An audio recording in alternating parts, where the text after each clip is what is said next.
First, connect to your Wi-Fi network. Or skip this step if you have a wired connection between your router and computer. Open a web browser and go to the address you see on the screen.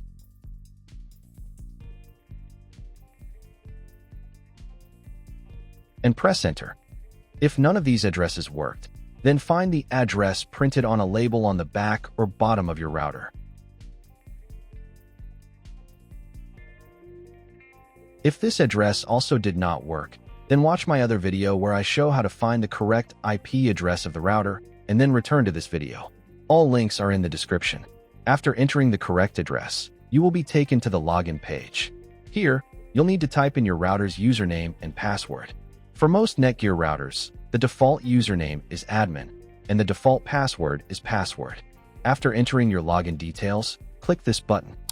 If these details do not work, then find the default information on the label on the back or bottom of your router.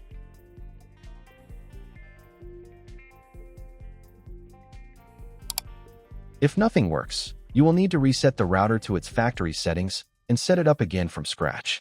Links to videos are in the description.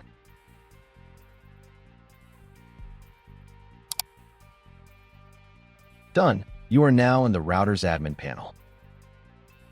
While the admin panel finishes loading, I recommend the best VPN service on the market, NordVPN. It gives you secure access to all restricted content and websites worldwide. Use the link below for a 70% discount on your first month. Try NordVPN risk-free with a 30-day money-back guarantee. Go to the Advanced tab. Then go to the Administration tab. Backup Settings. And on this page, click the Browse button. Select the backup file. Click the Restore button. And click the OK button.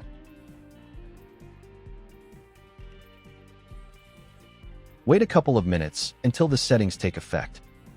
Reconnect to your network if you were connected to the router via Wi-Fi. Thanks for watching. Don't forget to secure your connection with NordVPN using the link in the description for that 70% discount.